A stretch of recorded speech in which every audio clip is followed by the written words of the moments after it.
It is a dark and stormy night. Rain pours from the sky as thunder shakes the heavens. The next scene reveals a battlefield covered in monster corpses. The ground is stained by blood, yet not a single monster remains standing. Everything is silent. Only the rain and the distant sound of thunder can be heard. Then we see a woman dressed in black standing amidst the battlefield.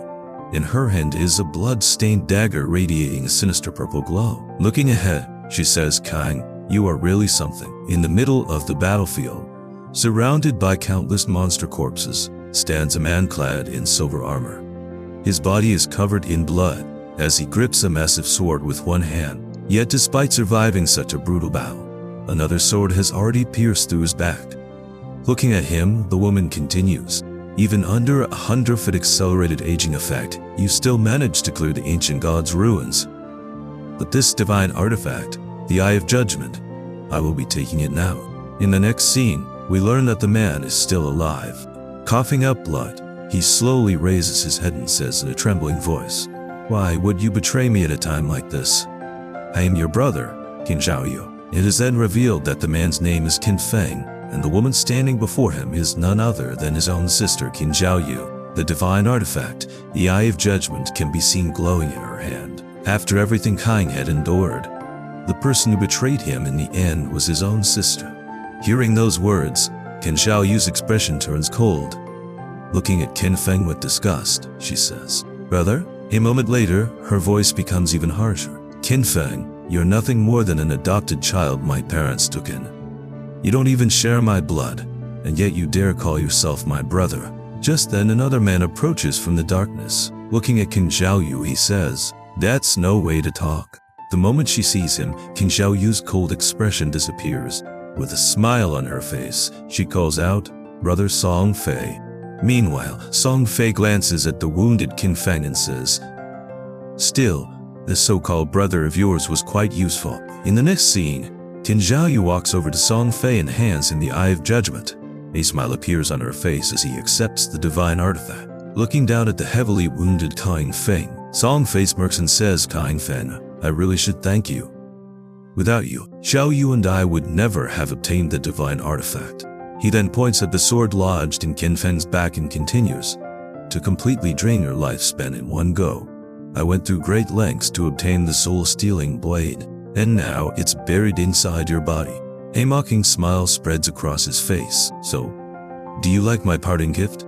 Hearing Song Fei's words, Qin Feng clenches his fists despite his injuries. Looking at Qin Xiaoyou, he says, "Qin Xiaoyou, after our parents died, I was the one who raised you. I supported you through school and did everything I could for you." His voice grows heavier with disappointment. "After the game descended upon our world, I risked my life countless times to protect you." Then, staring directly at her, he says, "I really misjudged you, my dear sister." Qin Xiaoyou shows no remorse after hearing his words. Instead, she looks at him coldly and says, "After our parents died, you kept interfering in my life, always telling me what to do and trying to control me." She then moves closer to Song Fei and continues, "Back when Song Fei and I needed your protection, you were still somewhat useful." A mocking smile appears on her face. "But now that we have the divine artifact, your only value is gone." With the divine artifact now in his possession, Song Fei no longer bothers hiding his intentions. Suddenly, he leaps toward Kang with a sword in each hand. As he closes the distance, a cruel smile appears on his face. Qin Feng, just die in peace already. Then, raising his blades for the finishing blow, he adds, "I'll take care of Xiaoyou for you." Faced with death, Qin Feng's eyes burn with fury. Gripping his sword tightly, he glares at the two traitors and says in an angry voice, "Even if I die, I won't let you get away with this." Next moment, Song Fei's sword flashes through the air. A fatal strike lands on Qin Feng before he can fight back. Blood scatters across the battlefield as Qin Feng collapses to the ground, his final act of defiance ending in tragedy. At the hands of the two people he trusted most, the legendary warrior meets his end. As Qin Feng's consciousness begins to fade, his voice echoes in the darkness. This all started in 2025. A brief pause follows before he continues. "The God-forsaken game descended upon the world. As long as a person falls asleep, they would be forcibly pulled into the game world. No one could resist it. The only currency in the game was lifespan. As Qin Feng continues his narration, we see a knight and a mage battling a terrifying demon monster. Dying would cost you your lifespan, while killing monsters would reward you with more lifespan. In this world, lifespan was everything. Qin Feng's narration continues. Players could spend their lifespan to bring their in-game abilities into the real world. As he speaks, we see powerful players displaying unbelievable feats. The strong could tear apart tanks with their bare hands, slice through aircraft with a single swing of their swords, and even withstand nuclear blasts with their own bodies. The boundary between the game and reality gradually began to fade. From that moment onward, the world changed drastically. As he speaks, we see scenes of panic and destruction unfolding across the globe. And with the rise of unimaginable power, chaos spread throughout the world. Qin Feng's narration continues. I struggled to survive with my sister, enduring countless hardships, barely managing to enter the top 100 global powerhouses. His voice carries a mix of pain and regret, as the scenes of his past survival flash in the background. After overcoming endless dangers and narrowly escaping death countless times, I finally conquered the ancient god's ruins. His voice grows heavier as the scene flashes back to the final battlefield. I obtained the divine artifact, the Eye of Judgment. For the first time, Qin Feng's face is revealed clearly. His expression is calm, but his eyes carry the weight of everything he has endured. I had the qualifications to reach the peak, but who would have thought the price of my success was the betrayal of my only family? Qin Feng's voice grows heavier as his consciousness fades. So all my efforts in life amounted to nothing but interference. All my struggles only paved the way for someone else's success. His expression tightens with unresolved rage. I refuse to accept this. If I could live again, I would only fight for myself. After those words fade away, the scene shifts. Qin Feng is now seen sleeping quietly in his bed, his breathing calm in the silence of the night. Suddenly, his eyes snap open. The peaceful night is broken in an instant. As he wakes up, fully alert, he suddenly jolts awake, panting heavily and drenched in sweat. Confusion fills his eyes as he looks around the room. Where is this? The real world. His breathing becomes unstable as memories flood back. Was I already dead? 2025? He slowly walks toward the window, still trying to understand what is happening. Looking outside, he mutters in disbelief. Could it be? A moment later, realization strikes him like a thunderbolt. He shouts at the top of his lungs in shock. I've been reborn.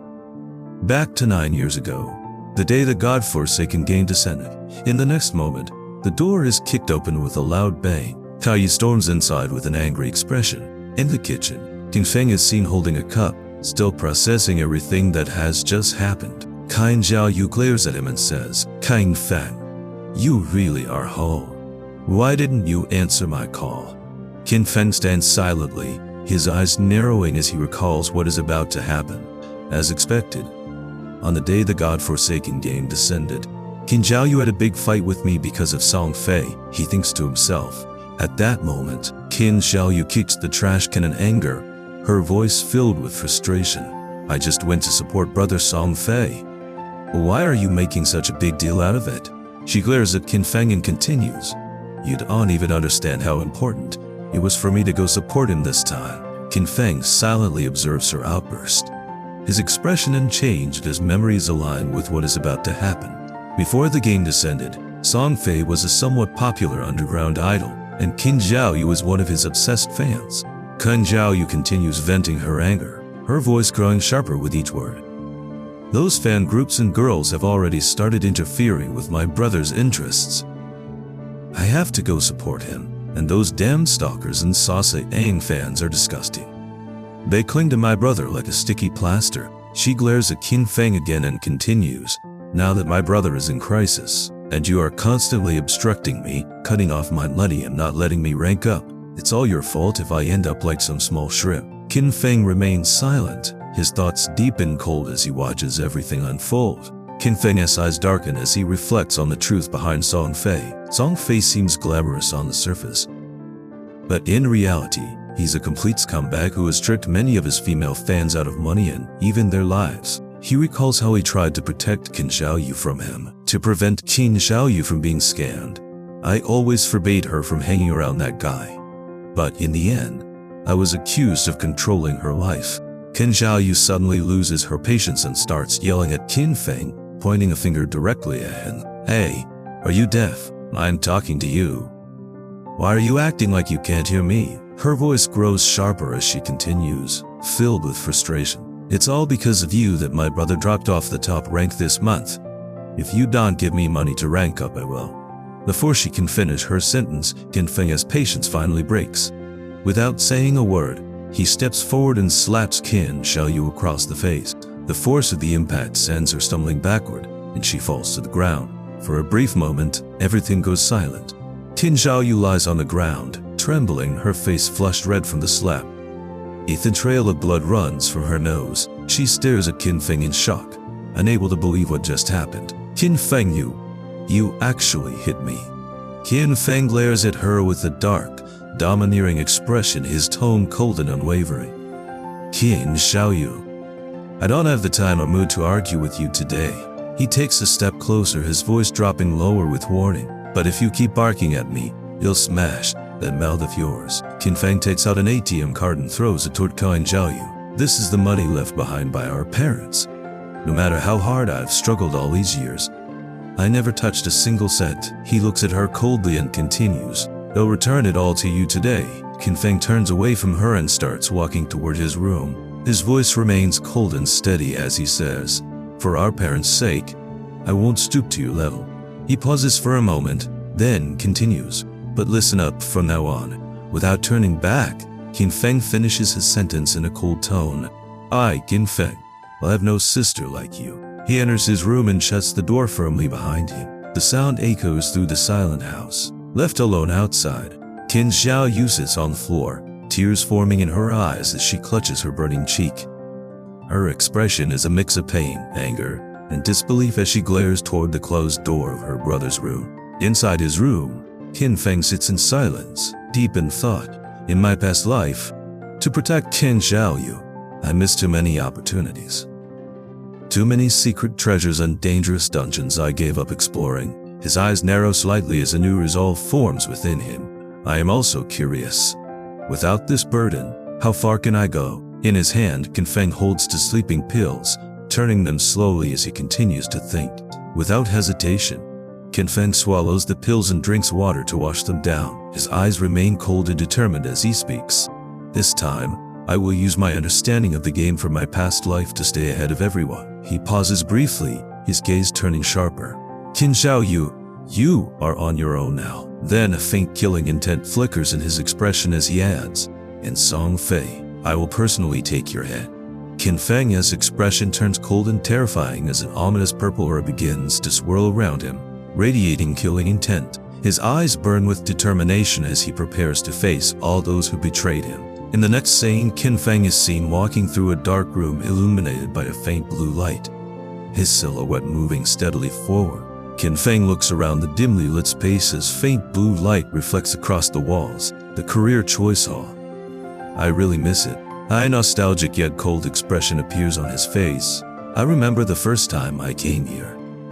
I was so nervous it took me hours just to make my career choice and leave. His eyes narrow slightly as he adds, This time, I need to be quicker. Different career options begin to appear inside the career choice hall. The first option is the warrior class. Qin Feng looks at it and calmly says, In my past life, I chose the warrior to protect Qin Xiaoyou. The warrior was weak, but it's not the right fit for me anymore. His gaze sharpens as he continues. Without Qin Xiaoyou as a burden, I will be able to clear everything solo much faster. Qin Feng carefully studies the remaining career options, his expression calm and focused. After a moment of silence, he speaks. Mobility and reaction time are the most important. His eyes sharpen as a decision is made. It's decided. Qin Feng extends his hand toward a mysterious figure cloaked in black, standing within the career choice hall. His eyes are calm, yet filled with determination as he makes his decision. This life, I will choose an assassin. Just as Qin Feng makes his choice, a sudden system notification appears in front of him. Divine artifact Eye of Judgment has been successfully bound. His eyes narrow instantly as confusion flashes across his face. How could the divine artifact from his previous life appear here? Qin Feng cannot understand what is happening. Another system notification suddenly appears before Qin Feng. Eye of Judgment activated. Before he can react, a massive, radiant time manifests above him, descending with overwhelming pressure and light. A new message follows. Unique REBIRTH, Authority of Judgment. Authority passive. When entering the Forsaken game, you will automatically gain the highest rank, profession, and talent. Qin Feng stares at it in shock, realizing something beyond his expectations is unfolding. Dark energy begins to surge into Qin Feng's body, wrapping around him like chains of shadow. His entire body is engulfed in a dense, ominous aura.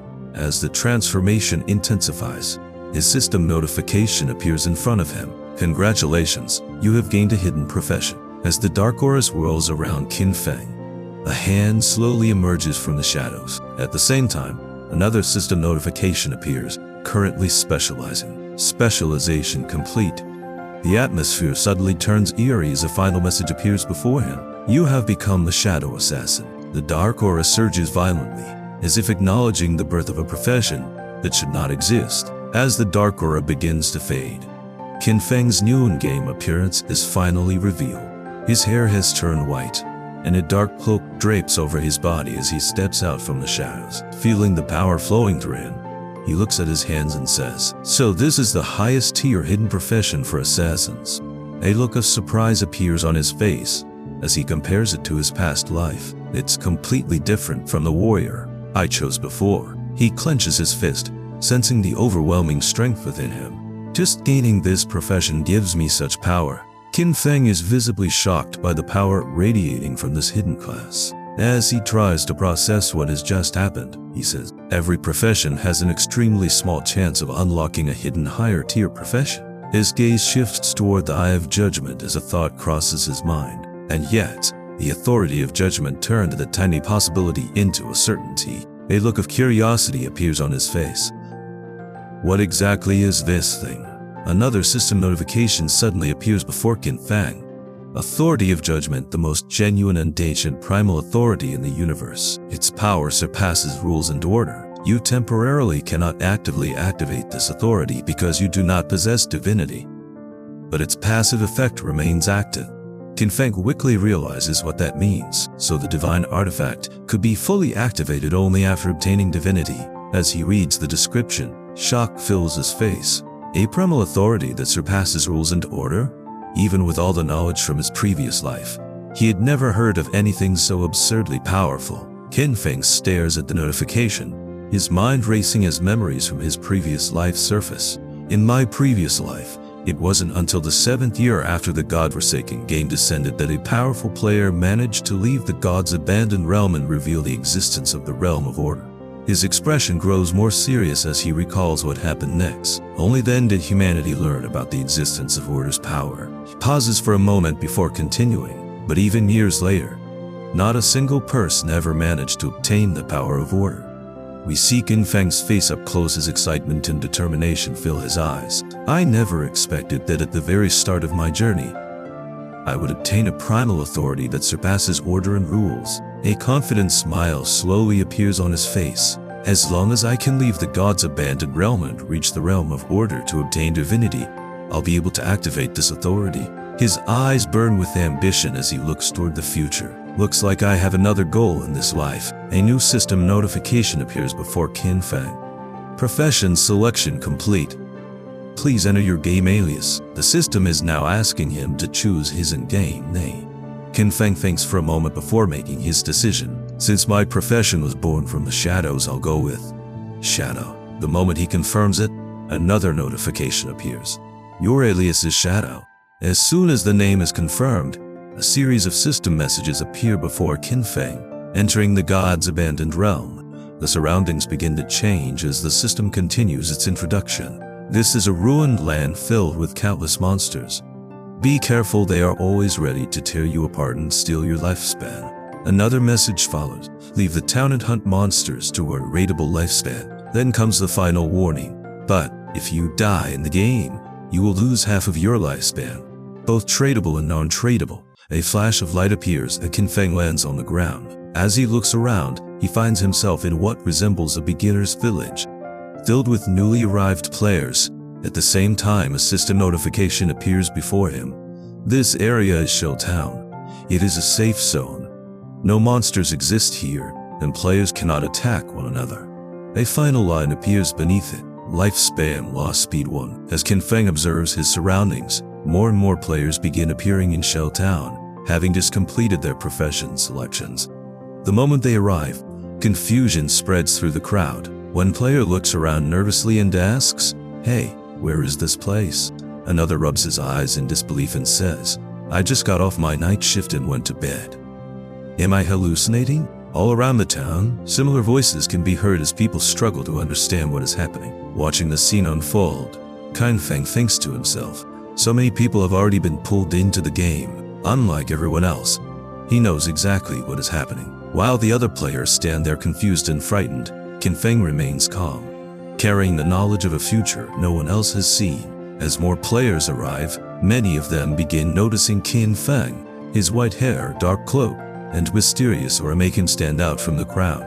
People can't help but stare at his unusual appearance, and whispers quickly spread among the newly arrived players. Ignoring the attention, Qin Feng remains focused on the future. Soon, powerful figures from countries all over the world will emerge one after another, reshaping the order of this world. His eyes grow serious as he recalls the events of his previous life. If I want to stay ahead of them, I can't afford to waste any time. Takes a step forward. Opportunity waits for no one. As Qin Feng moves through Shell Town, he notices a group of players returning from outside. Their clothes are torn, their expressions exhausted, and several of them appear injured, as if they had just suffered a crushing defeat. Qin Feng glances at them for a moment but shows no reaction. Without slowing his pace, he simply continues walking forward. The group of players who had just returned from the portal looked frustrated and miserable. Many of them couldn't stop complaining about what had happened outside the safe zone. "Those monsters are way too strong. We barely made it back alive. I thought this was just some kind of game, but those things almost killed us." The players cursed their bad luck and vented their frustration, clearly shaken by their defeat. As their voices echoed through Shell Town, Qin Feng simply walked past them, his expression calm and unreadable. Among the group was a young woman. The other players immediately gathered around her, asking what they should do next. However, she had also been defeated and still looked somewhat dazed from the experience. For a moment, she could only stand there in silence. As Qin Feng walks past the group, his gaze briefly falls on the young woman. She's an archer. Archers start with a short bow, but hers is different. His eyes narrow slightly. Looks like she's a hidden class 2. At that moment, the girl suddenly looks up and notices Qin Feng. The moment she notices Qin Feng, she quickly gets to her feet. "Babe brother, you seem to be a hidden class 2. Want to team up with us? The monsters outside are really strong. We can't handle them alone." She then adds, "Our team has already been wiped out once. We have experience." Hearing that, Qin Feng thinks to himself, "Experience from getting killed?" Without stopping, he calmly replies, "No need." Then he continues walking away. After Qin Feng leaves, some of the players in the group begin rumbling behind his back. What's with that attitude? He's acting like some kind of pro. Just wait, he'll get himself killed sooner or later. Meanwhile, the girl checks the system to see his name. When she sees it, she mutters, "Shadow." Then she shakes her head and says, "He really is cocky." As Qin Feng heads out for his first hunt, the girl watches him leave. Then she turns to her teammates and says, "Let's go. We'll follow him and see what skills he has. Maybe we can learn something new about the monsters." A mischievous smile appears on her face as she adds, "And maybe we'll get to see how he dies." We see Shadow is going on his first mission, but in the background, someone is hiding behind a tree. Then we see the same girl who asked Shadow to join her team to hunt monsters. She was following him. Then we get to know her story. She says, "This is the land abandoned by the gods. This place is far too eerie, far too perilous. I don't know why I ended up here, but with years of online gaming experience, I quickly formed a party. Yet, the very first monster we encountered outside the beginner village wiped us out. That was absolutely not an enemy a level 1 player could defeat. Now we see not only that girl but their whole party following him. The other members keep looking at Shadows, different outfit and weapon. One of them was also an assassin, but his weapon was different. He got a knife, but Shadow had a short blade. Then the assassin mentions Shadow is faster than him. Looking at Shadow, that girl thinks the Shadow player seems highly unusual. Following him might lead to crucial intel. Then suddenly Shadow turns back and senses someone is following him, but he does not react. Shadow looked back so suddenly that the girl felt somewhat shocked. She felt that Shadow noticed them. Sensing something is wrong, Shadow uses his stealth skill, Shadow Sneak, and vanishes from their sights. Then that girl and other players, looking that Shadow was no longer there, came out and searched for him. Then the assassin guesses that it may be his stealth skill. Others ask why he doesn't have that skill, wondering what kind of overpowered class that is. We see dark clouds gathering in the sky, completely blocking the sunlight. In a few seconds, the shiny sky turns into a dark, rainy night. Then they decide to go back to town and work on their own skills. Also, the outside is too dangerous, they had already died once. And we see Shadow completely invisible, watching them from behind. Then we see notifications. Shadow Sneak, enter stealth for duration. Attacking will reveal the user, and the first strike after breaking stealth deals increased damage. Stealth Mastery doubles stealth duration and increases stealth level by 1. Shadow says, they can't see me. As expected, the Shadow class is extraordinary. A normal assassin's stealth at this level would be easy to detect, but the Shadow class has its unique stealth mastery, making it impossible for anyone, or even monsters, to notice me in the early game. And after dealing with those players, Shadow continues his mission. He says, naive fools. The beginner town has nothing that can actually improve your strength. It's just a refuge for players. In this forsaken game, weak players are nothing but prey for monsters. Then he opens his status panel. He says, my stealth is ending. The duration isn't too long. Good thing the cooldown starts as soon as I activate stealth. Just a few more seconds, and I can vanish again. Now we see Shadow's stats, codename Shadow, class Shadow, level 1, non-tradable lifespan 75 years, tradable lifespan 0, strength 10 plus 3, constitution 10 plus 3, agility 10 plus 8, spirit 10 plus 5. Shadow says all players start with base stats of 10, with different classes granting additional bonuses. My warrior in my last life only got plus 3 to strengthen constitution, but this time the Shadow class grants boosts to every stat, and agility is boosted by a whopping plus 8. Then he gets another message, you get 5 free attribute points. Then Shadow says, I still have 5 points to allocate. Most players dump their points into strength or spirit to boost physical or magic attack power, but that's a huge mistake. Then he allocates all free attribute points to his agility. The system says all attribute points allocated to agility. He says agility is the key in the early game. No matter how you allocate your stats, monsters will always deal overwhelming damage to players. The only way to kill monsters without taking damage is to boost agility and increase speed. Then suddenly, he hears some sound which seems like a monster. A monster was sitting behind a tree, probably eating something. Next, we see a red monster with tough skin and both its arms as blades, eating some energy ball. Then we learn that it's a level 1 crawler, normal grade, still evolving. Shadow looks at it with serious eyes and says, "The crawler, it's still absorbing lifespan. This must be the one that wiped out that 4-player party." Then suddenly that crawler attacks Shadow, but Shadow stays calm and says, judging from its wounds, they did manage to take a chunk of its HP. The monster attacks with its blade-like arm. Shadow dodges it with ease and says, when monsters kill players, they gain the player's lifespan. If they absorb enough, they can evolve.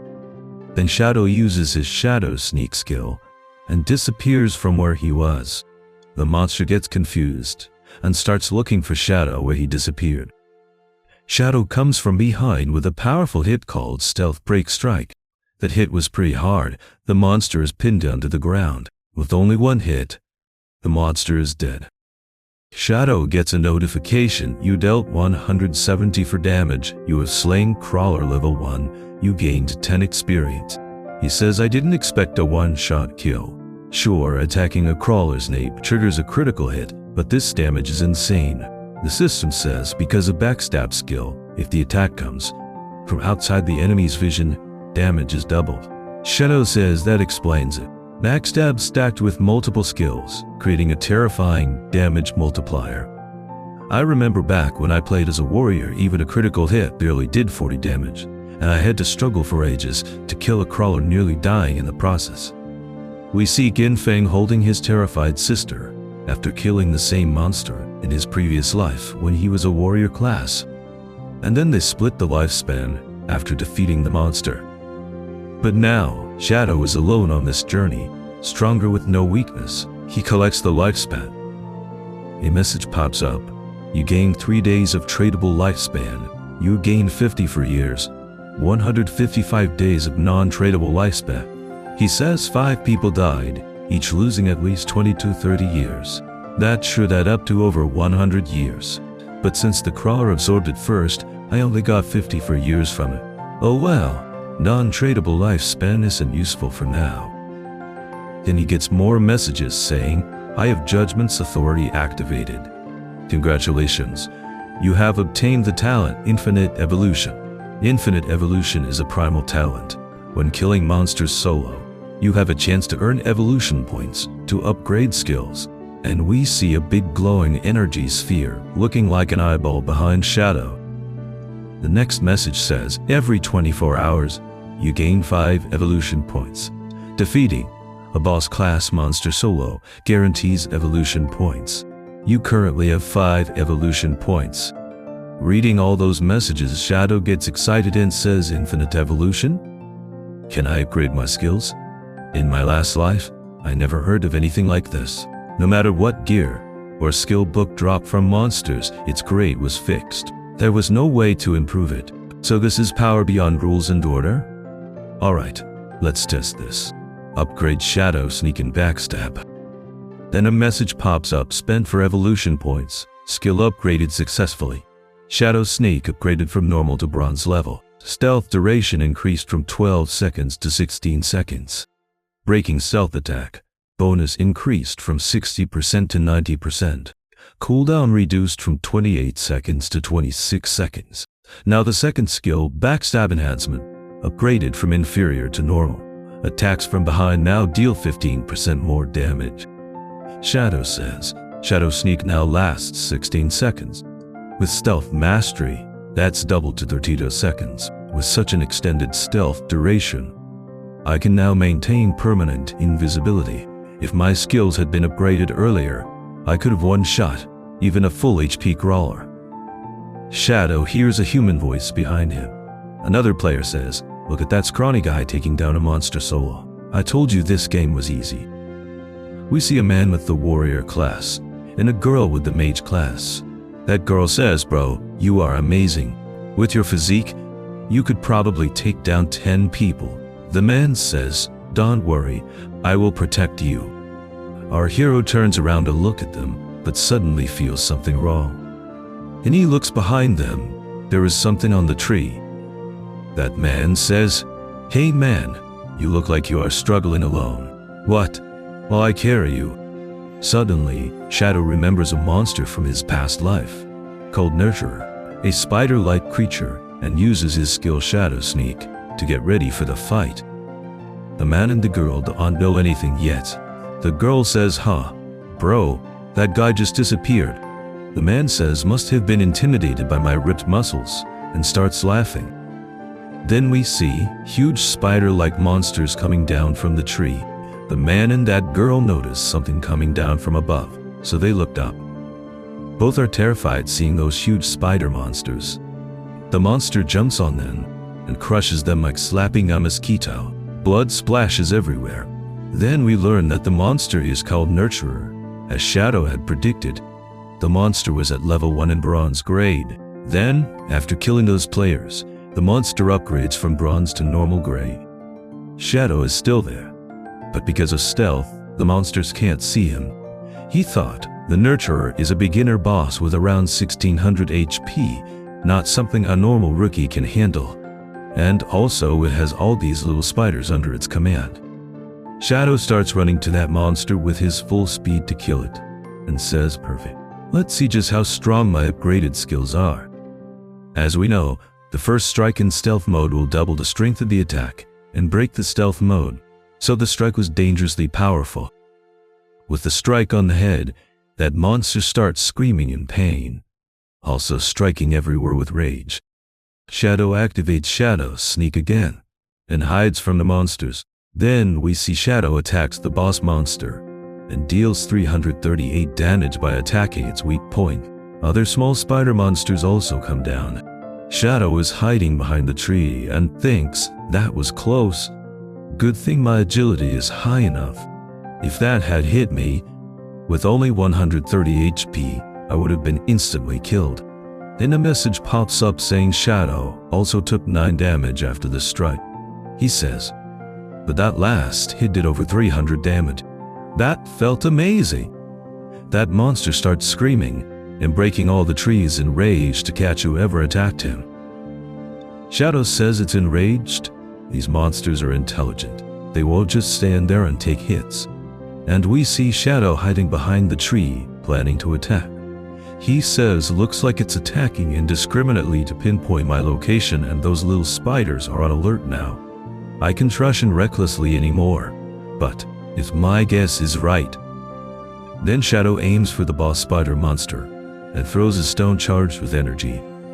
That throw was so powerful that it deals 299 damage, only 40 damage less than that head strike. Shadow says, "Just as I thought.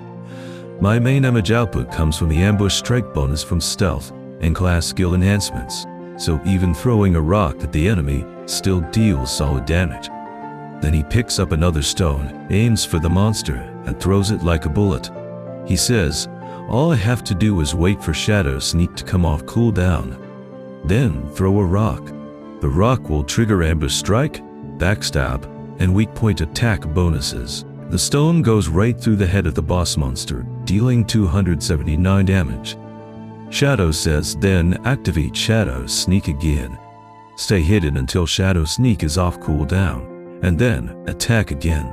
Saying that, Shadow continues the deadly attack of stones and starts finishing the whole group of monsters. Next, we see the village where players gather. There is an announcement going on, leaderboard update. Player Shadow has slain Bronze Grade Nurturer and is the first to reach level 2. Then we see a leaderboard showing Shadow listed as the #1 player to reach level 2. Listening to this, all the players are shocked that their whole party was killed by mobs. And this guy Shadow killed a boss level monster and reached level 2. Other players say, "What the hell? I have been killed twice by mobs and still don't understand what's going on, and someone already soloed a boss." Another one says, "Does anyone know this pro? Can someone introduce me?" The leaderboard only shows one name, and we see the first party of players who invited Shadow to their group. A player in that party says, "Pear, isn't this Shadow the guy who just went out alone?" The girl named Pear says it's him. "But how did he hit level 2 so fast? That makes no sense. And he killed the boss too." We also see the man and girl killed by the same spider boss saying, "Could it be that stealthy assassin from earlier?" Then we see Shadow collecting his rewards for killing those monsters. We see a message saying, "You have slain Nurturer. You gain 300 DXP. Congratulations. You have reached level 2. You earn 2 evolution points. Shouttown level leaderboard unlocked. You gained 1 reputation point. System-wide announcement issue. Also, you obtained 46 tradable lifespan. Skill book called Greedy Hand, Corrosive Dagger. Attack plus 35, agility plus 4. Shadow says, "The moment the big spider died, the little ones scattered.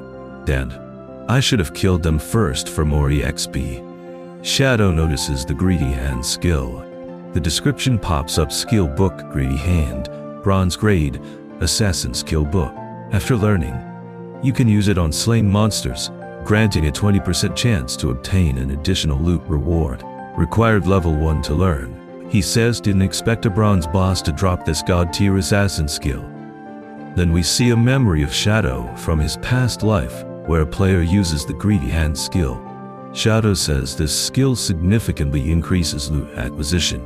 In the late game, taking down powerful bosses will have a 20% chance of yielding extra loot. I remember in my past life, there was a guy in the God Slayer guild. His combat strength was average, but just because he had the skill, he became one of the most sought-after players. He even had a personal bodyguard escort him everywhere. Wait, even though the activation rate is only 20%, if I combine it with my infinite evolution talent, doesn't that mean I can endlessly boost both the drop rate and loot quality?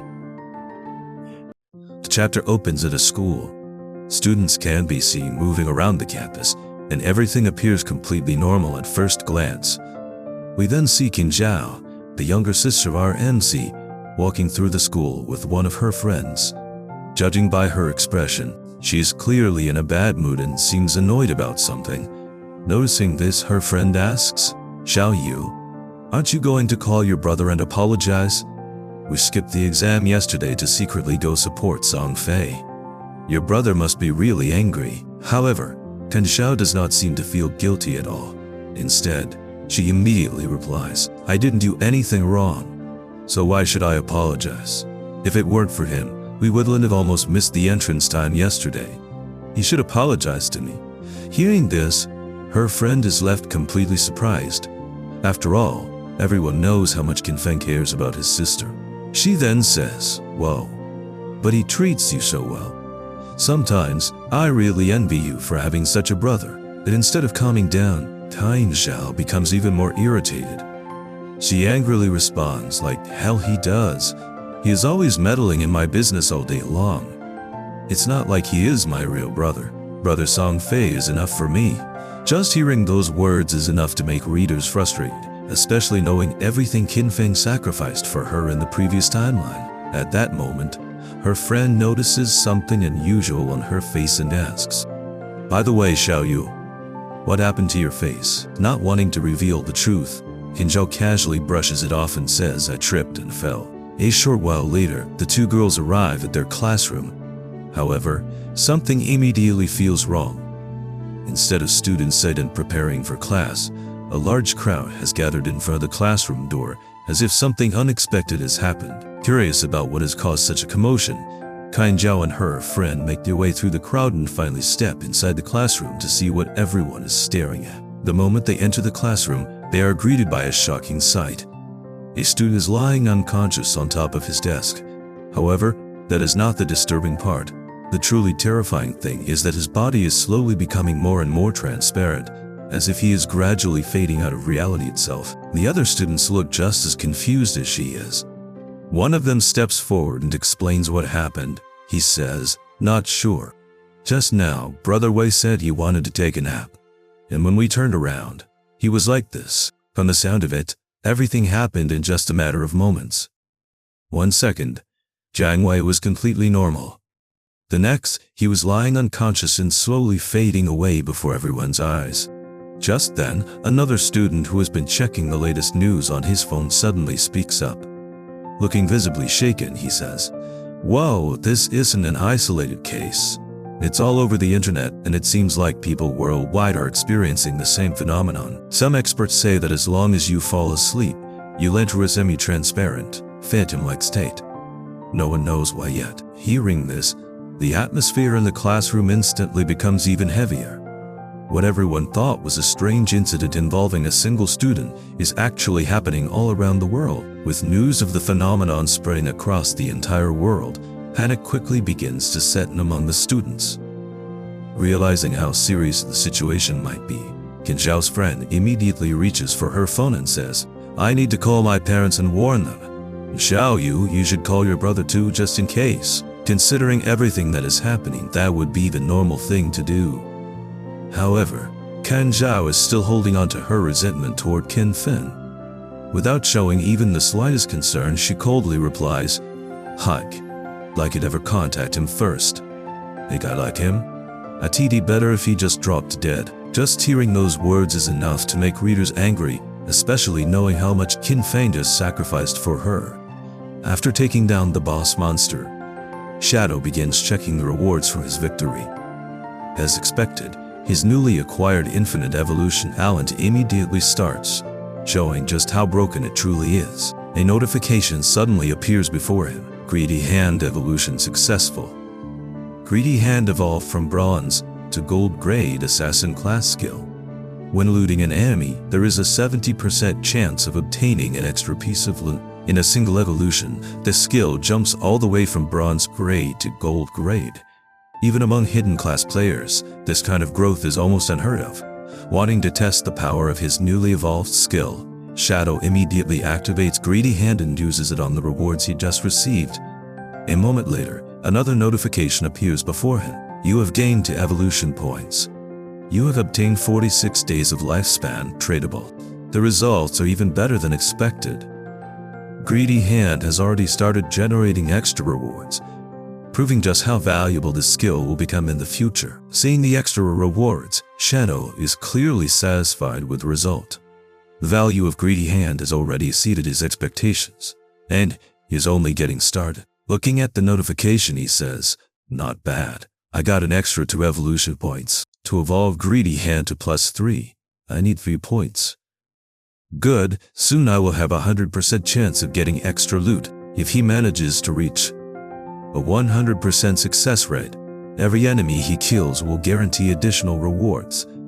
For an assassin focused on rapid growth, that kind of advantage is absolutely insane." Unlike the other players who are still trying to understand the game, Shadow already knows how quickly the situation is about to escalate. Thinking about what is coming next, he says, the world's governments must have caught on to the situation by now. More and more people will flood into the game. I need to speed up my progress. Time to equip whatever I can use. As soon as he equips his newly acquired weapon, a notification appears before him. Corrosive Dagger, bronze grade, equip. Attack +35, agility +4. Requirement level 1. With a powerful weapon now in hand, the combat strength of our assassin just increased once again. After checking the stats of his new weapon, Shadow immediately starts thinking about the future. Unlike everyone else, he knows secrets about the game that the rest of the world has not discovered yet. Looking ahead, he says, it will not be long before people realize that the skills and equipment from this game can be extracted into the real world. When that happens, the world will be thrown into chaos. Extracting skills and equipment requires 2 conditions. First, reaching level 10. Second, having enough rateable lifespan. Grinding small monsters takes too long. I need to find strong bosses. As a regressor, Shadow knows that the real value of the Forsaken game is not just becoming stronger inside the game world. The true prize is bringing that power back into reality. And once humanity discovers that secret, the competition for strength will become even more brutal. Just as Shadow finishes planning his next move, he suddenly hears voices coming from nearby. Mixed in with the voices are the sounds of weapons clashing and monsters roaring. Standing on top of a cliff, Shadow quietly looks toward the source of the commotion. The fight is already reaching a critical stage, but despite their numbers, the players are clearly being pushed back. The monster has completely seized control of the battlefield and currently holds the upper hand. The moment Shadow sees the creature, he immediately recognizes it. A faint smile appears on his face as he says, "A sprint predator." Talk about perfect timing. At that moment, the sprint predator launches another fierce attack. One of the players immediately steps forward and raises his shield to block the incoming strike. Even under the pressure of the monster's attack, he manages to hold his ground. The moment Shadow gets a clear look at the defender, he suddenly recognizes him. Surprised to see a familiar face this early in the game, he says, "Wait, isn't that Wang Meng? Did not expect to run into here." So the rumors were true. They say when Wang Meng first entered the Forsaken game, he assembled an entire team of hidden class players. All 6 of them are hidden class users. Even in his previous life, Wang Meng was far from an ordinary player. A team made entirely of hidden class users was something that very few groups could ever hope to achieve. Using the opening created by the shield user, the female mage standing in the back line immediately begins casting a fire spell. Flames start gathering around her staff as she prepares to launch a powerful attack against the monster. A moment later, the spell shoots across the battlefield and slams directly into the hand of the sprint predator. The attack lands successfully, and a damage number appears above the monster, 70 damage. For the first time in the battle, the sprint predator is forced to take a step back from the impact. Seeing the attack, Shadow immediately recognizes the class of the female mage. Since he has knowledge from his previous life, he already knows how powerful this profession can become. Looking at her, he says, Mage class hidden profession prophet. Deals double the spell damage of a regular mage and comes with a built-in prophetic fireball. Among hidden professions, prophet is considered an extremely powerful magic class. Compared to ordinary mages, its damage output is on a completely different level. The rest of the team quickly joins the fight as well. One player continuously fires arrows at the monster from a safe distance, while another supports the entire group by casting healing spells and restoring their health. His Shadow watches the battle unfold. He immediately recognizes their professions. With his knowledge from the future, he can identify them at a glance. He says, Archer class hidden profession sharp-eyed shooter. Twice the stats of a normal archer. Comes with a built-in rapid shoot skill. Priest class hidden profession oracle priest.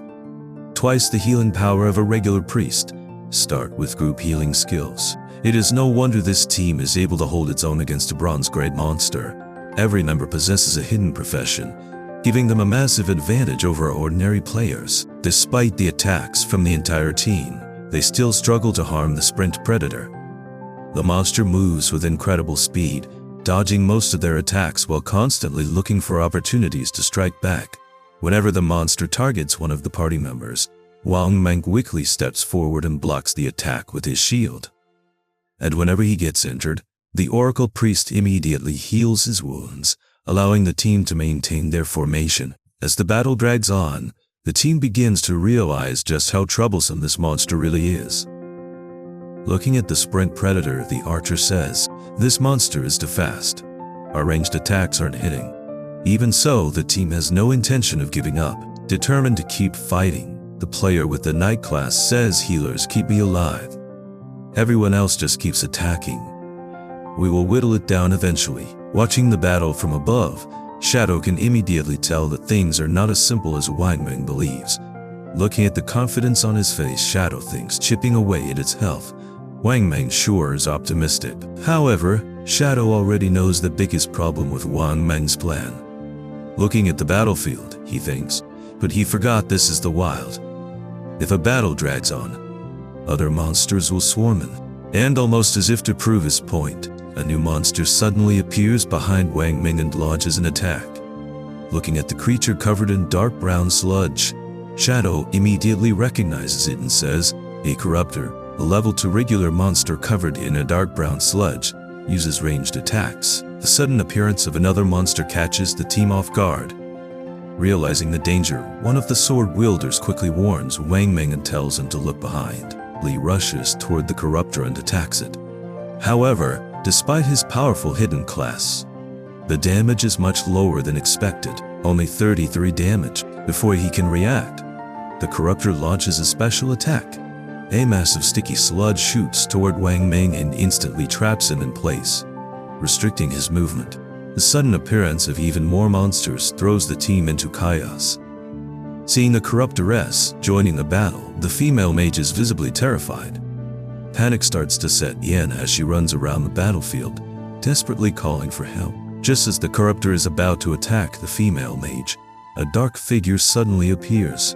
In a single strike, Shadow cuts the monster cleanly into 2 pieces. The attack is so fast that nobody sees it coming. Looking at the defeated monster, all of the players are left stunned by this sudden display of power. The players can hardly believe what they just witnessed. The corruptor that had been causing them so much trouble was eliminated in a single attack. Shocked by what he just saw, one player says, It one-shot the corruptor. Meanwhile, the female mage quickly looks around for the person responsible and says, Who did that? Someone's helping us. Still trapped in the sticky sludge, one of the players stares at the defeated monster in disbelief. Unable to understand what just happened, he says, Even for a level 1 crawler, We usually have to gang up for 10 seconds to take it down. But a level 2 corruptor got one-shotted. How is that possible? However, before he can think about it any further, another monster suddenly appears behind him and launches an attack. But before the monster can land its attack, a streak of blue light flashes across the battlefield. In the next instant, the head of the monster is sliced clean off, killing it in a single strike. Once again, the players are left stunned as another corruptor is taken down with ease. Seeing another monster get eliminated so effortlessly, the players become even more shocked. One of them cannot help but ask, it really was an instant kill. Lizzie, did you see who it was? Still trying to find the mysterious attacker, Lizzie replies, nope. Meanwhile, Wang Mang quickly refocuses the team on the battle and says, hopefully, they are on our side. Don't get distracted, keep attacking. With the corruptor S gone, the team turns its attention back to the boss monster, determined to finish the fight. One of the players shouts, only the spring predator is left. Keep up the pace. Meanwhile, Shadow remains completely relaxed. Sitting on a tree branch and watching the battle from above, he quietly checks the rewards from the monsters he just killed. A notification appears before him. You have slain corruptor of level 2. You have gained 40 XP. You have gained 1 evolution point. You have obtained a skill book called Venom Dart. You have gained 8 days of tradable lifespan. The moment he sees the skill book, Shadow's eyes light up. This is exactly the kind of skill an assassin needs. Without wasting any time, he says Venom Dart, a mid-range poison damage skill. Perfect, evolve it immediately. Another notification instantly appears before him. Venom Dart plus 2. Assassin class skill. Throws a deadly poison dart with a max range of 14 meters. Deals 120 attack damage on hit. Then inflicts venom status. Cooldown 5 seconds. Requirement level 2. Venom deals 50% continuous damage per second. Lasts for 5 seconds, cannot be stacked. Just like that, Shadow gains another powerful skill, giving him a deadly ranged attack to complement his assassin build. While Shadow is busy checking his newly evolved skill, the battle below takes a turn for the worse. The sprint predator suddenly launches attacks from both sides, catching Wang Mang off guard. Although Wang Mang manages to block one of the attacks with his shield, he is unable to stop the second one. The monster's claws pierce straight through his stomach, dealing a devastating blow. The sprint predator does not give Wang Mang any time to recover. Taking advantage of the opening, it launches several more attacks and continues tearing into his stomach. Seeing their frontline defender in such a terrible state, the rest of the team becomes extremely worried. The female mage can only watch in panic, while the healer desperately tries to keep him alive. Realizing this situation is slipping out of control, the healer says that he cannot heal Wang Mang fast enough. Even so, the healer refuses to give up and immediately starts casting healing spells on Wang Mang, hoping to keep him alive. However, Wang Mang can already tell how dire the situation has become. Knowing the team can no longer win this fight, he tells his companions to stop worrying about him and run for their lives while they still can. Just when the situation seems hopeless, a sharp dart suddenly cuts through the air and shoots toward the sprint predator. Before anyone can react, the dart strikes the monster directly in the head. 845 damage. The massive damage number appears above the monster, instantly shocking everyone on the battlefield. After taking the devastating hit, the sprint predator staggers backward. A large wound opens on its head, and blood immediately begins pouring out. The poison and damage from the attack have clearly taken effect, leaving the monster badly injured as blood continues to gush from its wound. The sprint predator lets out a painful scream as the poison rapidly spreads through its body. With every passing second, another damage number appears above its head. 320 for damage, 320 for damage. Unable to withstand the continuous damage, the monster finally collapses onto the ground. After a few moments, its body goes still, and the sprint predator dies. As the sprint predator dies, a series of notifications immediately appear before Shadow. You dealt over 90% of the damage. The loot belongs to you. You have slain sprint predator. You have gained 600 EXP. Congratulations, you have reached level 3. You have gained 2 evolution points. You have obtained 55 days of tradable lifespan. Seeing the results, Shadow quickly realizes just how powerful his new skill really is. He says, I did not expect venom darts damage over time to trigger my Class S passive ability. With stealth, I can stay invisible and throw darts indefinitely. Nothing in the early and mid-game can stop me now. With a powerful ranged skill and nearly permanent stealth, Shadow's strength has just reached another level. Looking at the corpse of the sprite predator, Wang Meng is completely stunned by what he just witnessed. The mysterious player not only saved their lives but also wiped out the monster with overwhelming power. Unable to hide his shock, Wang Meng says, "Holy crap, that damage was insane. Is he even human?" At the same time, several pieces of loot begin dropping from the monster's body, scattering across the ground. However, just as the team looks toward the dropped loot, it suddenly disappears right before their eyes. Wang Meng is left completely confused by the strange sight. Staring at the spot where the loot had been moments ago, he cannot understand how it suddenly vanished. Realizing that the mysterious expert is still nearby, Wang Meng quickly gets to his feet. Knowing that this person just saved the entire team, he respectfully bows toward the surrounding forest and says, "Friend, may I ask your name? Thank you for saving us." Hidden from sight, Shadow calmly responds to Wang Meng's gratitude. He says, "Thank me? Out in the wild. Don't trust people so easily." Hearing such an unexpected answer, the members of Wang Meng's team look at each other in confusion.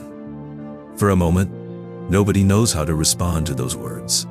After a brief moment of silence, Wang Meng seems to understand what Shadow is trying to say. Nodding respectfully, he says, "I get it. Thanks for the advice. We won't disturb you while you check your loot. I am Wang Meng. If you ever need anything, feel free to find me." Unlike many arrogant players, Wang Meng chooses not to pry any further. After introducing himself, he gathers his teammates and quietly leaves with his party. With Wang Meng and his team gone, Shadow is once again alone in the jungle. Thinking about their encounter, he says, "Wang Meng seems reliable. Plus, he has the backing of Dax's Eye as government and plenty of resources. I need a stable sales channel. I can sell him my unused loot." From Shadow's perspective, building connections with the right people can be just as valuable as becoming stronger. And Wang Meng might prove to be a useful ally in the future. After making up his mind, Shadow activates Greedy Hand on the loot he just obtained. As expected, the skill once again proves its incredible value. A notification appears before him. "You have gained 3 evolution points. You have obtained 55 days of tradable lifespan. You have obtained bronze grade sprint predators leather greaves." Another message quickly follows. "Assassin class gear. Bronze grade sprint predators leather greaves equipped. Physical defense +9. All elemental resistances +5. Cooldown speed +15%. Requirement level 2. With a new piece of equipment and even more evolution points in hand, Shadow's strength continues to grow at an astonishing pace. Looking at everything he has gained so far, Shadow is clearly pleased with the results. Satisfied with the loot, he says, "Great haul. Still have plenty of other class gear and skill books. Once my bag's full, I'll head back to town and trade it all for lifespan." For Shadow, equipment he cannot use is not useless at all. Every extra item can be exchanged for valuable lifespan, helping him grow even stronger in the days ahead. Standing alone in the jungle, Shadow's expression turns cold and dangerous. His sharp golden eyes shine like those of a predator that has finally found its prey. Thinking about the future and the person he hates most, he says this time, "My growth is 100 times faster than my last life. Song Fei, I will be coming for you soon." With his strength increasing at an unbelievable rate, it is only a matter of time before Shadow begins settling the debts from his previous life. The chapter opens with players actively battling monsters across the game world. Unlike before, they are no longer completely helpless. By using their newly acquired skills and abilities, many players have already started adapting to the dangers of the Forsaken game and are now able to hold their own against the monsters. However, despite their efforts, the situation quickly begins to spiral out of control. More and more monsters continue pouring into the area, putting immense pressure on the players. Realizing they are being overwhelmed, one of the players shouts, "No! More and more monsters are coming. Run." Just as the players begin retreating, a massive shadow suddenly falls over them. Sensing something behind him, one of the players turns around and shouts, "Hey, what are you doing standing there? Run." However, the moment they look behind them, their expressions instantly freeze. Whatever is standing there is so terrifying that all of them are rooted to the spot, unable to move a single muscle. The source of that terrifying presence is finally revealed. Standing before the players is a gigantic dark green monster that looks like a living tree. Its massive body towers over everything around it, while countless glowing eyes cover its form, making it look like something straight out of a nightmare. Just looking at the creature is enough to fill the players with fear, without giving the players any chance to escape. The monstrous creature launches its attack. Countless thorn-covered vines shoot out from its body at incredible speed, piercing through the air like arrows. The attack is far too fast for the players to react to. In an instant, the vines tear through them one after another, wiping out the entire group without showing even the slightest mercy. The next scene shifts back to the beginner town, where the defeated players are teleported after their deaths. Their faces are filled with shock and disbelief as they recall the horrifying monster they just encountered. What was supposed to be a normal hunt suddenly turned into a nightmare, leaving everyone shaken by the experience. Still shaken from their defeat, the players begin venting their frustration. After everything they have been through, many of them are starting to feel hopeless about surviving in this game. One of the players angrily complains, "Damn, monsters always appear in packs and flee when they have little life left. You need to be level 3 to exit the game. How the hell are we going to reach level 3? Hearing that, another player shares his own experience. The more he thinks about it, the more impossible the situation feels. He says, "It seems we need to gather more people. A team of 3 isn't enough, maybe 6 or even 10. It probably won't work either. I once saw a team of 10 people being massacred by a huge pack of monsters." The player then reveals an even more terrifying piece of information. Shaking his head, he says, "And if there are too many people, they will attract a boss. I just saw a group of 40 people attract something called the Damned, which killed more than 30 of them with a single ability." The moment those words are spoken, the atmosphere around the players becomes even heavier. If even large groups can be wiped out so easily, then surviving in this game is far more difficult than anyone imagined. As fear continues spreading through the town, one of the players voices the question that everyone is afraid to ask. Looking around nervously, he says, "If we can't reach level 3, will we end up trapped here forever?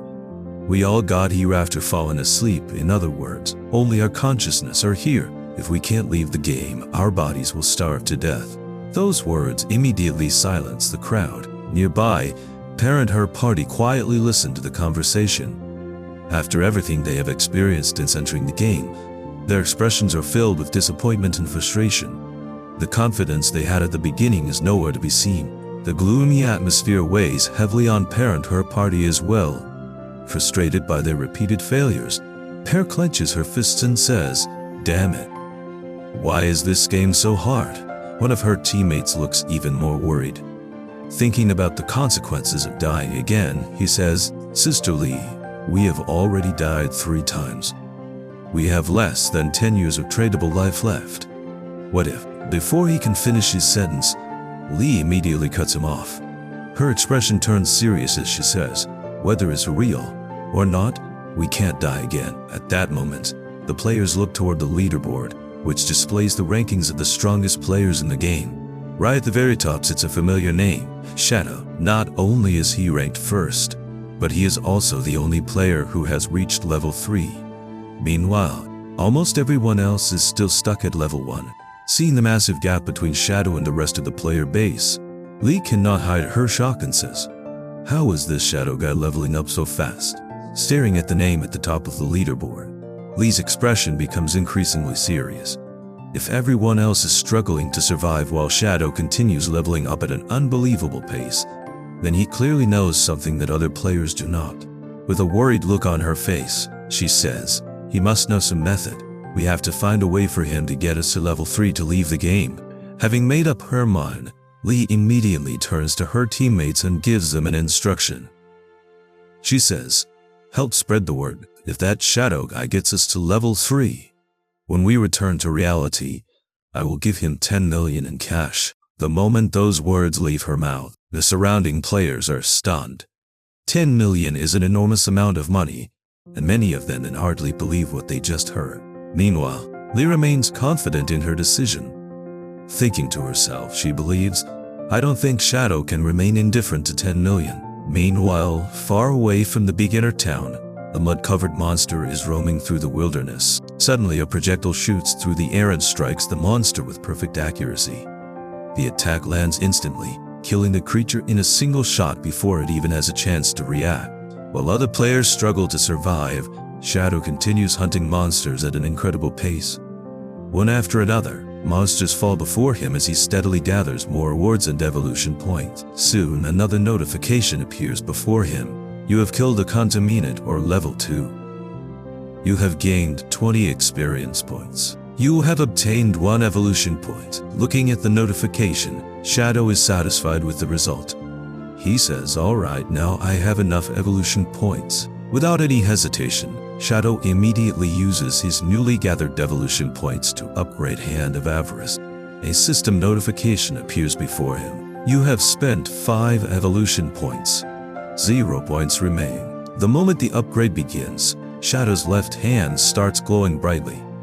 Arcs of lightning crackle around it as the skill undergoes another evolution. A second notification soon follows. Hand of Avarice upgraded from Platinum Gray to Jade Gray. It can't be used on monster corpses. The chance of obtaining an additional loot drop was increased from 110% to 160%. The additional loot has a 20% chance to increase its rarity by 1 level. With this upgrade, Shadow's already broken loot generating ability becomes even more terrifying. Looking at the lightning still crackling around his hand, Shadow cannot help but be impressed by the upgrade. Realizing how powerful this new effect is, he says, a 20% chance for the additional loot to increase by 1 rarity level. This effect is incredible. If I keep evolving the skill, could it reach 100% or even 200%? Just thinking about that possibility is enough to excite him. If Hand of Avarice continues evolving at this rate, its future potential could be truly terrifying. Just as Shadow is thinking about his newly upgraded skill, he suddenly senses something nearby. His expression changes, and he immediately turns to his right. Standing in the distance is a gigantic dark green monster that resembles a living tree. Its massive body towers over the surrounding forest, while its countless glowing eyes stare ominously in every direction. The moment Shadow sees it, he instantly recognizes the creature. His eyes narrow as he says, "This is the Damned." A closer look reveals the monster's information. It is a bronze-gray boss known as the Damned. Floating in front of its enormous body are several glowing orbs giving off an unsettling aura. The moment Shadow sees those orbs, he immediately understands what is happening. Looking at the boss, he says, "It seems that it's digesting life, advancing toward a silver-gray boss. That's a lot. It probably wiped out a group of 40 people." The amount of life energy surrounding the monster is enough to show just how many players have already fallen victim to it. After assessing the situation, Shadow checks the loot he has collected throughout the day. Looking at his completely packed inventory, he can only shake his head and say, "What bad luck. My backpack is already full. Even if I kill it, I won't be able to pick up anything. I will mark this spot on the map." Although the Damned is an incredibly valuable target, Shadow has no intention of wasting its rewards. For now, he decides to remember its location and return later when he has enough space to claim everything. After marking the location, Shadow quickly decides on his next move. Looking at the boss, he says, "The boss needs some time to level up. First, I will empty my backpack again, and then I will go back to kill it. There is no need to rush. As long as the Damned stays here, it cannot escape." With that plan in mind, Shadow activates his stealth and disappears from the area. Leaving the boss behind for the moment, he heads back to town to sell his loot and make room for the rewards waiting ahead. Back in the beginner town, discussions about Shadow are spreading everywhere. More and more players have started paying attention to the mysterious player sitting at the top of the leaderboard. One player says, "Someone is willing to pay 10 million so that the number 1 on the leaderboard, Shadow, can level you up." Hearing that, his friend shakes his head and replies, "We are still dying, our life is constantly decreasing. Are the rich already looking for solutions?" Nearby, a girl can no longer hold back her fear. With tears in her eyes, she says, "We, the commoners, definitely won't get out of here." While the players are still discussing Shadow, a figure suddenly appears at the entrance of the town. It is Xiao. After returning from the wilderness, He deactivates his shadow sneak skill and reveals himself in front of everyone. For the first time, the mysterious player at the top of the leaderboard is standing openly among the crowd. The nearby players immediately turn their attention toward him. Without wasting any time, Shadow opens the system's item selling interface.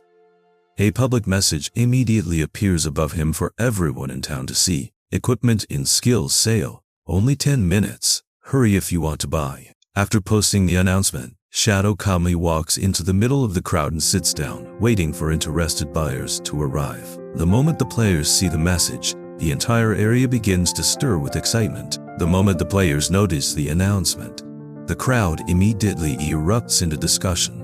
Many of them had been talking about Shadow just moments ago, and now he is suddenly standing right in front of them. One player exclaims, "Oh my god, when did this person show up?" Another player stares at the items on display in disbelief and says, "He is carrying 2 sets of bronze gear and still wants to sell 2 more. He killed a bronze level boss. Look at his name, Shadow."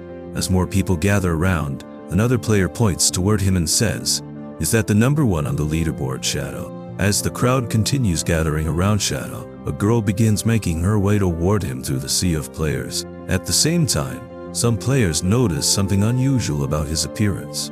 One player says, "Why can't you see his face?" Another quickly realizes the reason and replies, "He activated the hide face function." The appearance in the game is the same as in reality. How mysterious. The more the players look at Shadow, the more curious they become about the identity of the mysterious rank 1 player. Pushing her way through the crowd, the girl finally arrives in front of Shadow's stall.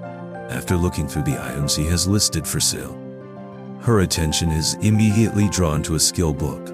Pointing at it, she asks, "How much for this ice-cone spell?" Without even looking up, Shadow calmly gives his price and says, 100 days of tradable life. At the same time, he takes a closer look at the woman standing before him. Although her face is hidden, certain details immediately catch his attention. Thinking to himself, Shadow realizes that woman must be Grey Rose, currently ranked 11 in Shell Village. She also activated Hide Face. Even with her identity concealed, Shadow is able to recognize her from his knowledge of the future. Hearing the price, the girl is visibly surprised. Looking at the skill book, she says, 100 days? That's too much. Can you make it cheaper? However, Shadow remains completely calm. He already knows the true value of the item.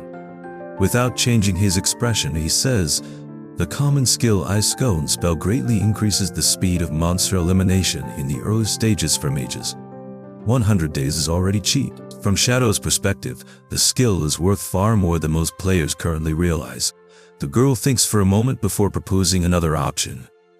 Looking at Shadow, she asks, "Can I pay with real-world money?" Shadow shakes his head and calmly explains, "If you have a lot of cash, you can buy tradable life from others and then make a deal with me. If no one offers more, I can hold on to it for you." His answer immediately catches the attention of the surrounding players. For the first time, many of them realize that tradable lifespan can potentially become a currency connected to the real world. Hearing Shadow's explanation, the girl falls silent for a moment. She carefully considers his proposal and begins weighing her options. After thinking it over, she nods and says, "Wait a minute. I want to discuss this with my party members." With that, she steps away from the stall, intending to consult her teammates before making a final decision. The girl quickly returns to her teammates and explains the situation. The group discusses the offer for a short while, carefully considering whether the skill is worth the price. In the end, none of them object. After all, she is the core member of the team and the main reason they were able to reach level 2 so quickly. If anyone should become stronger, it should be her. Trusting her judgment, the party members willingly contribute their tradable lifespan. Before long, they manage to gather a total of 100 days of life for the purchase. After discussing it with her team, the girl returns to Shadow with a firm decision. She hands over the agreed payment and says, "Here's 100 days of life. Let's make the deal." Shadow immediately accepts the transaction. A notification appears before him. "You have sold Ice-Cone spell skill book and obtained 100 days of tradable life." Tradable life increased to 368 days. Looking at the result, Shadow begins analyzing the situation. Thinking to himself, he says, An entire level 2 team has killed at least 30 or 40 trackers. Their tradable life definitely exceeds 100 days. This successful trade only confirms what he already suspected.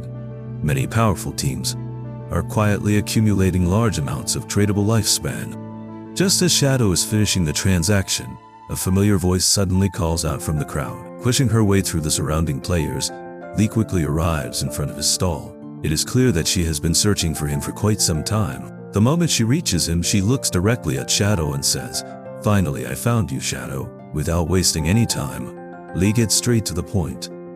Looking at Shadow with a serious expression, she makes her offer.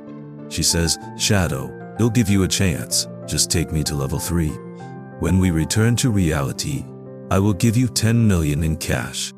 The surrounding players are immediately shocked by Li's offer. Many of them stare at her in disbelief, unable to believe what they just heard. 10 million is an amount of money that most people would spend years trying to earn. Yet Li is offering it so casually for a chance to reach level 3. For a moment, many players cannot help thinking the same thing. Is earning 10 million really this simple? Seeing that Shadow does not respond immediately, the girl continues trying to persuade him. She says, "My father is the president of Dajong Industries. You can ask anyone. Don't worry about whether I can pay or not." The surrounding players are even more surprised after hearing her background. Meanwhile, Shadow finally realizes who she is. Looking at her, a memory from his previous life surfaces. Thinking to himself, he says, "So it's her, Zhang Li, in his previous life." Zhang Li eventually became the leader of a notorious criminal organization. However, her group was later destroyed by the authorities. According to the reports Shadow remembers, she used cash and tradable lifespan as bait to recruit followers. Many people were forced to work for her, and anyone who refused to obey was dealt with ruthlessly in the real world. Remembering those events, Shadow's gaze toward Zhang Li becomes much colder. As the memories of his previous life resurface, Shadow's expression gradually turns cold. To everyone else, Zhang Li may look like a wealthy young woman offering a generous reward, but Shadow knows a very different side of her. Looking at her, he thinks to himself, "A scum." Without showing the slightest interest in her proposal, Shadow immediately rejects her offer. His response catches Zhang Li completely off guard. After all, very few people would refuse an offer worth 10 million in cash. After being rejected, Zhang Li's expression darkens. Refusing to give up, she takes another approach and says, "Shadow, although you are strong in this game, right now no one knows what's going on with this game. If you join me, I guarantee you will live like a king. Cars, houses, women, whatever you want." However, Shadow remains completely unmoved. Without even bothering to argue, he calmly replies, "If you are not going to buy, step aside. Don't interfere with my business." To everyone else, Zhang Li's offer might sound incredibly tempting. But Shadow already knows something they do not. Thinking to himself, he says, "Cash is useless. The universal currency will be tradable life. In the future that Shadow remembers, money will lose much of its importance. The resource that truly determines power, influence, and survival is lifespan itself." Seeing that Shadow remains completely indifferent to her offer, Zhang Li becomes visibly annoyed. Her tone grows colder as she glares at him and says, "What trash? I am doing you a favor by asking you to take me. If we were in reality, I would teach you a lesson right now." The atmosphere around the stall instantly becomes tense. The surrounding players can clearly tell that Zhang Li is furious after being rejected so directly. Meanwhile, Shadow remains seated, showing no reaction to her threat at all. Zhang Li's threat immediately triggers a cold fury within Shadow. Remembering everything she became in his previous life, his patience finally reaches its limit. His expression turns ice cold as he looks directly at her and says, "One more word, and I will kill you until your life reaches 0. The moment those words leave his mouth, the surrounding crowd falls silent. A chilling pressure seems to fill the area as everyone realizes that Shadow is not joking. For the first time since arriving, even Zhang Li can sense the terrifying killing intent behind his calm demeanor. The confidence and arrogance she showed moments ago vanish completely. Feeling the terrifying pressure radiating from Shadow, she could not bring herself to say another word. With fear clearly visible in her eyes, she quickly turns around and retreats with her party. The rest of her teammates follow closely behind, eager to put as much distance between themselves and Shadow as possible. Meanwhile, the surrounding players remain silent, stunned by what they just witnessed. After some time passes, Shadow successfully sells most of the items he brought back from the wilderness. One transaction after another is completed until there is almost nothing left to sell. Seeing that business is finished, Shadow closes his stall and prepares to leave. Meanwhile, the players who managed to purchase equipment and skill books are extremely satisfied with their deals. Many of them excitedly examine their new gear, while others immediately begin learning the skills they just bought. For these struggling players, Shadow's stall has given them a much-needed opportunity to become stronger. After closing his stall, Shadow prepares to leave town. Thinking about the boss he marked earlier, he says, "It's time to take care of the damned." Then he thinks to himself, at this moment, no one knows that tradable life can be used to extract skills into reality, with that advantage still hidden from everyone else. Shadow leaves the town and heads toward the dam's location. As he leaves the town, another thought crosses Shadow's mind. No one knows that the godforsaken game will cause the order of reality to collapse. With that thought in mind, Shadow activates his Shadow Sneak skill and vanishes from sight. The players nearby are caught completely off guard. One moment he is standing there, and the next he is gone. Confused, the surrounding players begin looking around, wondering where Shadow disappeared to. As he moves through the wilderness unseen, Shadow reflects on the future that awaits the world. He says, "The legacy we once were proud of will soon become insignificant. Only one's own strength is the basis of everything." The chapter begins with Zhang Li and her party hiding inside a quiet alley. All of them are breathing heavily after hastily retreating from Shadow's stall. Even now, the terrifying pressure Shadow released earlier lingers in their minds, leaving the entire group visibly shaken. Still furious about what happened, Zhang Li clenches her fists and grits her teeth. The more she thinks about Shadow's rejection, the angrier she becomes. With a cold expression on her face, she says that Shadow not only refused my offer but even dared to threaten me. Once I return to reality, I will make sure to kill him. Just as Zhang Li is venting her anger, a player suddenly approaches her group. Stopping a short distance away, the newcomer politely says, "Hello, Sister Lizzie." Zhang Li immediately turns toward the speaker. However, judging by the confused look on her face, it is clear that she has never seen this player before and has no idea who he is. The new player smiles casually and introduces himself. He says, "My name is Mao Lijin, but you can call me Old Mao. I am currently level 2 and know some tricks for leveling up. I can help you level up. Does that 10 million still stand?" Hearing this, Zhang Li narrows her eyes slightly, carefully evaluating the unexpected offer. Zhang Li tilts her head slightly, suspicious but intrigued by his confidence. She asks, "Tricks? What tricks?" Mao Lijin smiles faintly, acting mysterious as he replies, "I don't usually share this with just anyone, but since it's Sister Lizzie, to show my sincerity, I will make an exception for you." His tone suggests he is hiding something important, trying to hurt Russ step by step. Mao Lijin leans closer and lowers his voice as if sharing a secret strategy. He says, "Right now, if you want to level up efficiently, you must put all 5 initial attribute points in agility. That way, our full sprint speed will be just fast enough to outrun crawlers.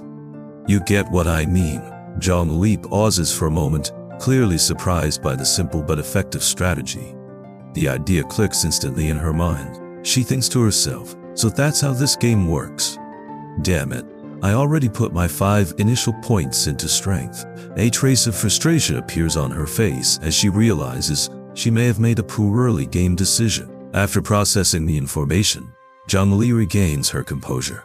Although slightly annoyed at her earlier mistake, she decides to trust Mao Lijin for now. She says, "You actually know a thing or two. Alright, take me to level up." At the same time, she thinks to herself, "Forget it, at least I found someone who knows what they are doing." After thinking for a moment, Zhang Li decides to make another offer.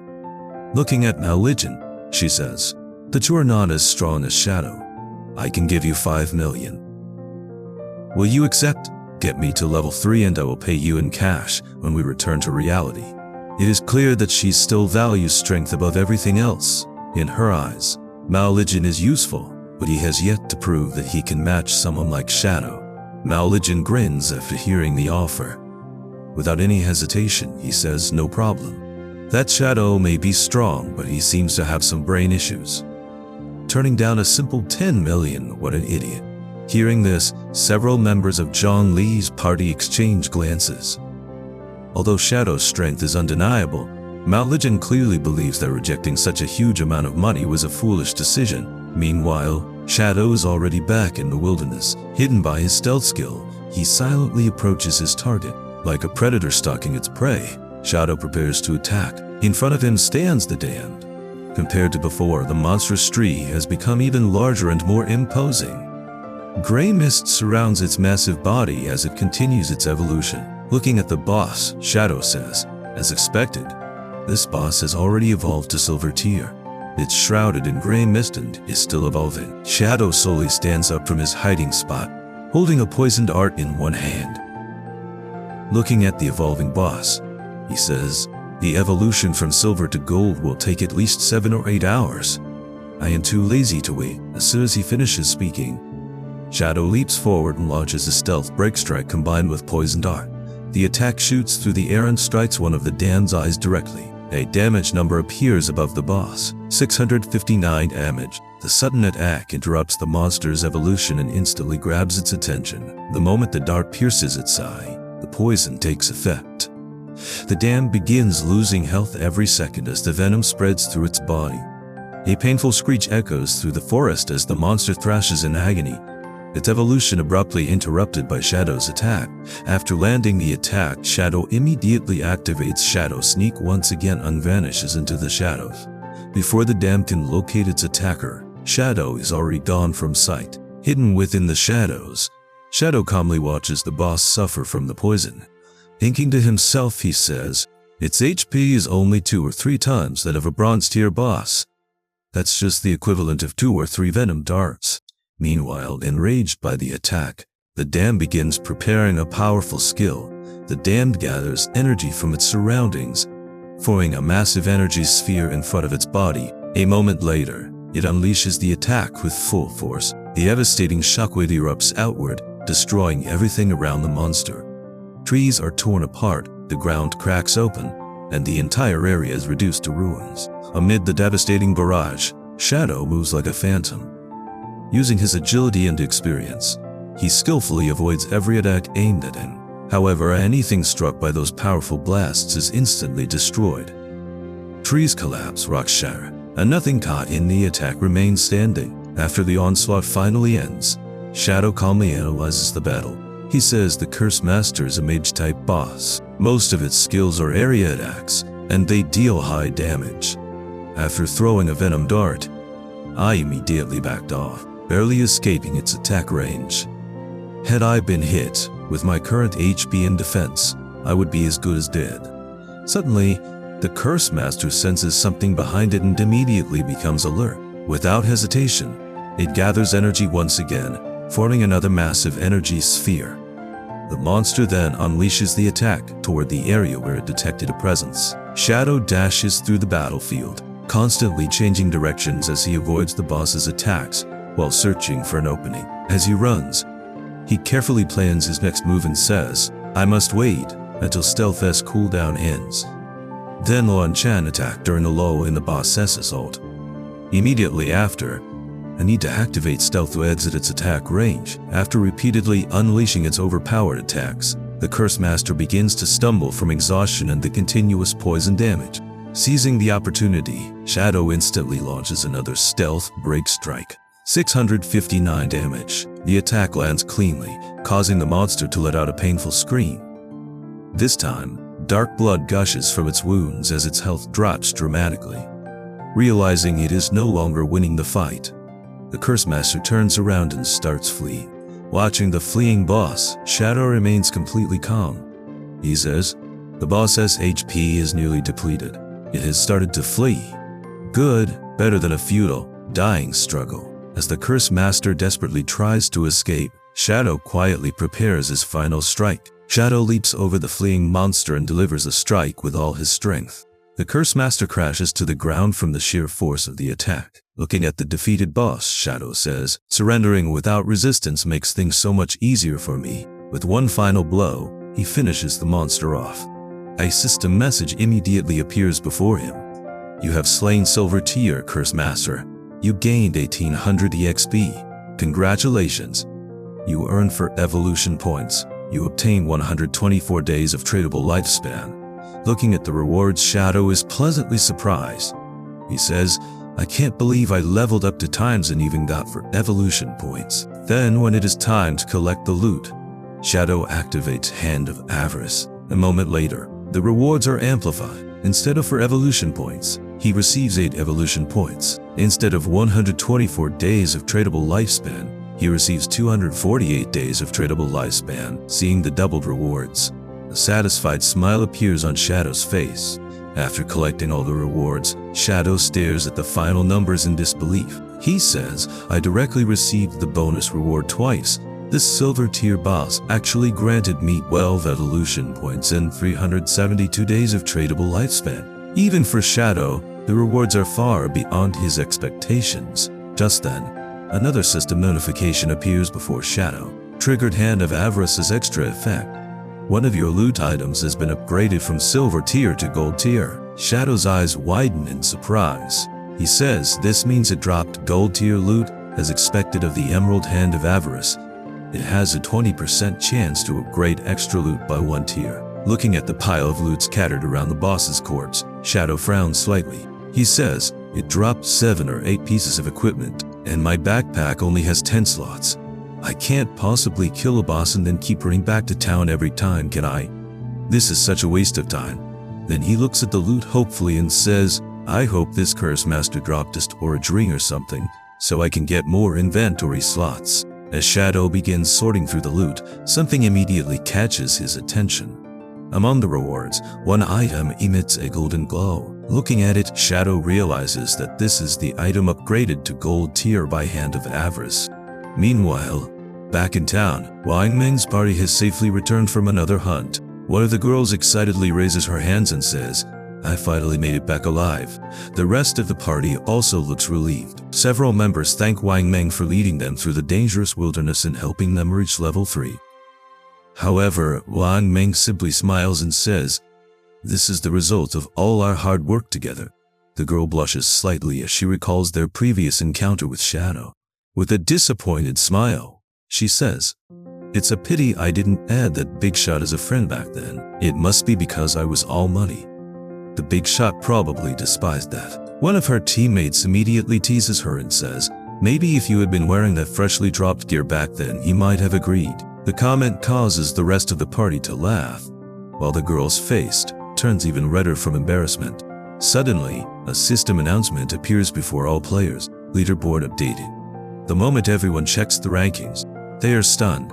The player in first place is still Shadow, but his level has already reached level 5. In second place is Wang Meng at level 3, and in third place is Baola, also at level 3. All the players are shocked. Shadow had jumped directly from level 3 to level 5. Even Wang Meng's party is surprised. They had worked hard as a team just to reach level 3, while Shadow somehow managed to advance to entire levels ahead of everyone else. Looking at the leaderboard, the only thought in everyone's mind is the same. What kind of monster is this Shadow guy? After seeing everyone's shocked expressions, Wang Meng shakes his head and says, "Let's not think about that too much right now.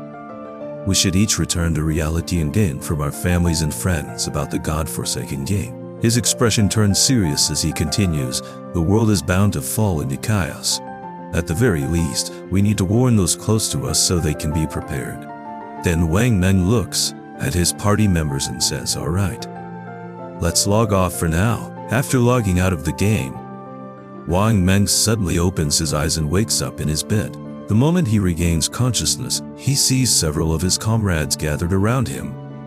They immediately begin asking questions, clearly worried about what had happened to him. However, Wang Meng quickly dismisses their concerns and tries to calm them down. Ignoring the questions around him, Wang Ming immediately gets out of bed and says, "Quick, gather everyone together." Something major is happening. The next scene shows a large building that appears to be a government facility, as Wang Ming rushes to report everything he learned about the God-forsaken gang. That is all for this chapter. Are you interested to know what happens next? What did Shadow obtain from the gold tier loot, and how will the authorities react after learning about the God-forsaken gang? If you enjoyed the recap, don't forget to like the video and subscribe to the channel. And with that, let's meet again in the next chapter.